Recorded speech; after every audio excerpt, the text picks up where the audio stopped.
TSM obviously just finished up what was a very, very interesting and at the end of the day, very, very polarizing offseason. Some people are very happy with how TSM's offseason went. Some people are very, very angry, upset, saying that they'll never root for TSM again, that they're leaving, that they're going to XYZ team, whatever. And some people are saying that, TSM did a good job with this offseason, and some people are saying that they did a bad job with this offseason. But at the end of the day, I think it actually is possible, and that's kind of what I want to talk about in this video, that TSM potentially could have done a good job in the situation that they were put into, but still in the end up with a bad team or bad players or be in a bad situation or not be a winning team into the future. And in this video, I wanted to go over this clip from LS actually, where I think he makes a great point, and in the process kind of calls out TSM and roasts them in a way, about how both of these statements could be true and how it really could spell bad news for the future of TSM. So definitely drop a like if you guys do enjoy this video. I would appreciate it so much, and subscribe to stay up to date on all my latest content. We're trying to hit 10,000 subscribers by the end of the year. We're getting really, really close. I think we're at 9,864, I want to say. So I don't know, we're getting close. With your guys' help, that could be 9,865 or, 10,000 by tomorrow if everybody clicks that button. But with that being said, let's get right into this. LS has some thoughts and opinions on this topic. So, I don't know. This clip is called LS Full Clip for Guy in Chat. I don't know. Somebody sent it to me on Discord or something. So let's check it out. So one of the things I think people don't realize about top teams. It starts off a little quiet, then it gets louder. Talent players want to go to those teams. So for instance, it's not a coincidence that top teams historically always seemingly had really good players or really good talent. And the reason is because when you are a new player, when you're 17, 18, 19 years old, right, and you haven't joined a team yet, you want to hold out for the top teams, and you only want to take offers from those top teams. That's all that you want to do. So what ends up happening is that the players who are actually good, the creme de la creme talent pool players, right, they already know who the top teams are, and they want to go to those top teams. Now, I think that's a very, very interesting point. And, for a long time, that is what TSM had with specifically Bjergsen, but also at a time for Bjergsen and Doublelift. They had... They were the idols for the younger generation of North American talent. These guys that were coming up, they respected Bjergsen and Doublelift. They would have loved the opportunity to play with Bjergsen and Doublelift. They would love the opportunity to play with TSM because TSM was the org. But I don't think TSM is a great example of young players wanting to come up and play with them. TSM historically hasn't, built in a ton of young players. Yeah, they got Biofrost in the mix. They've mixed in Spica.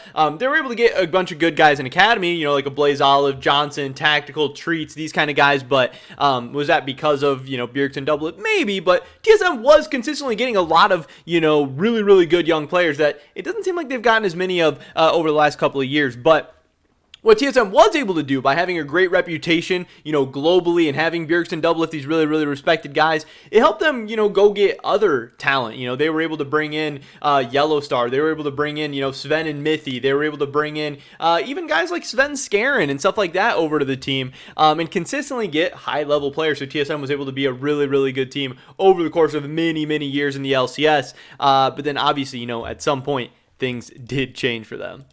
And the issue is that it doesn't matter. For instance, if CLG offers Berserker the same exact thing that Cloud9 CLG offers catching strays, always. Berserker's probably not going, right? Some of the other Korean... Right, that's a very, very interesting point. So Berserker is seen as one of the top Korean prospects right now. And if CLG, FlyQuest, Dignitas, whatever, recognize that, hey, Berserker's pretty good. We think he'd be good in the LCS. We think he'd be good on his team. They could offer him even a large amount of money, even more money than C9, TSM, TL, whatever, and he's never going to CLG, he's never going to FlyQuest, and he might go to TL, C9, TSM, and he might pop off there. Does that mean that TSM, TL, C9 is some amazing, scouters, or that they have some amazing program or whatever, and that, Dignitas has some terrible scouting program because, their players end up sucking? No, not necessarily. It's all relative. You all have to keep it within context. That were talked to this past offseason, they would only entertain, or apparently according to their agents, they would only talk to select LCS teams, Cloud9, Team Liquid, etc. Right. So Joseph Patrick Marsh, based in chat right now, they do all go to T1 because T1 is, T1 is the pinnacle of, Korean esports. So if you are a top Korean ladder player, if you're top 50 on the ladder, you're top 100 or something, and you're actually really good, you're just gonna look. Hanwha Life contacts you for their amateur team or something. No thanks. Live Sandbox contacts you or something. No thanks. If Nongshim contacts you for their amateur team, you're going to say no thanks. If you're really, really, really high on the ladder and you know that you're really good, and what'll end up happening is you get into, I can say that.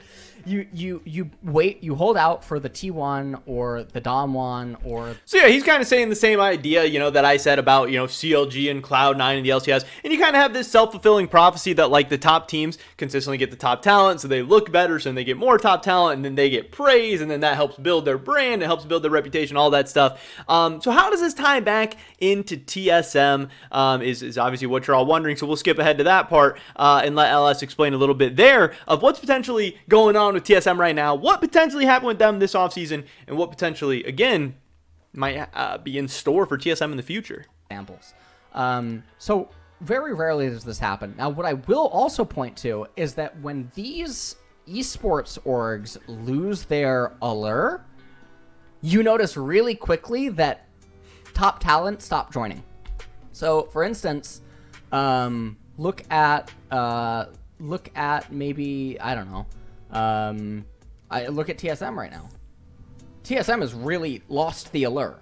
It has. CLG. So, and then it's funny, even having TSM and CLG in the same conversation is interesting. He goes on to say, CLG lost the allure as well. And I think it's very, very interesting because some people are asking the question, and I don't think it's completely unfair, is TSM the next CLG? CLG at one point was seen as a very, very highly regarded organization. They made it to an MSI final. CLG, they've won LCS titles. They had amazing players. They had an amazing brand, and they did until they didn't, and then they didn't, and then they really didn't, and then they, disgustingly didn't. And TSM obviously is not there yet, but to get there, you got to start that slow decline, and TSM might be at the very early stages of that process. But, LS said it himself there. TSM has lost that allure. They've lost that ability to consistently get top talents, whether it be, developed talents already or younger talents. And, TSM is saying, hey, we're going young, we're going developmental, great. And a lot of the fans are just eating that up. They're totally buying into that. Like, hey, we had this whole awesome scouting combine. We got this new, LDL mid laner. He's ready to go. He's going to be a beast. He was the best of the best at this whole scouting combine with a bunch of beasts there. He's going to be amazing for TSM this year. But understand that TSM could only pick from the players that attended their scouting combine. Now, who all was there? We still don't even know. So many people were like, oh, Cream's going to be there. Cream's a young beast in the LPL. He's going to be a monster. Kaido's even better than him. And hold up, wait, Cream wasn't even at this thing. Who was TSM actually able to get at this scouting combine? And how good even is Kaido? He was an LDL mid laner. So yeah, LPL, best league in the world. LDL players are cracked. They're all insane, whatever. But he played on a not very good team. He had good, decent, okay results. Will he come over to the LCS and be great? I don't know. Will he be good? Maybe. We'll see. But he's definitely not a super hyped up prospect. He's definitely not like, I don't think a lot of people are saying he's like the number one LDL mid laner and TSM just got some mantra or something like that. TSM is making the best of a potentially bad situation. They have lost that allure. If they go over to China, go over to Korea, and are like, hey, we're hosting a TSM scouting combine for people who might want to come over to the LCS and play for TSM, I don't think there's that many people lining up for that anymore. I don't think there's as many Chinese, Korean, or even European players at this point that are that excited about that are dying for the chance to go over to the LCS when TSM has said they're not going to be the number one spending team in the league. Even though they have FTX money or whatever, they're going to be top 5, they've said, but who knows what that means in the top 5. They've historically never been the highest paying team. Over the last 4 years, they don't have crazy results, and other teams are catching up to them in terms of content, in terms of social media, in terms of merch, in terms of player experience, in terms of facilities, every other, all these ways. And Bjergsen even said it himself, back in the day, TSM was the place he needed to be because he felt it gave him the best advantage. But now, Team Liquid, 100 Thieves, Cloud9, EG, they're all catching up. They're all at that point. TSM has lost that allure. So, while I think it is a good sign they're able to get Shenny, because Shenny is a really, really hyped up prospect. You know, this guy was on FPX for a couple of games. This guy, I think, is going to come in and be a beast. But is Kaido that great because he, you know, ran through this gauntlet of this, you know, Chinese scouting combine or whatever they had?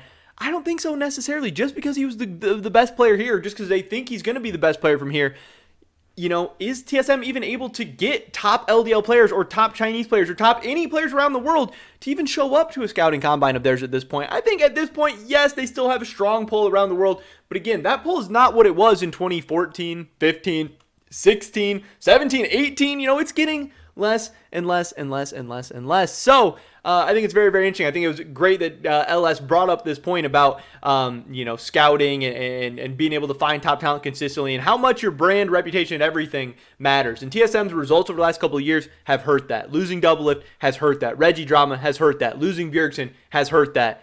And that's why we are where we are today. But that is pretty much it for this video today, guys. Definitely drop a like if you did enjoy it. I would appreciate it so much. Leave a comment down below. What do you think about this? Do you think I'm on the money? Do you think I'm right? Do you think I'm close? Or do you think I'm way off? And TSM still has that big, strong global pull? I'd love to hear your guys' thoughts and opinions. Subscribe, stay up to date on all my latest content. Hopefully catch you guys in the next one. But until then, peace.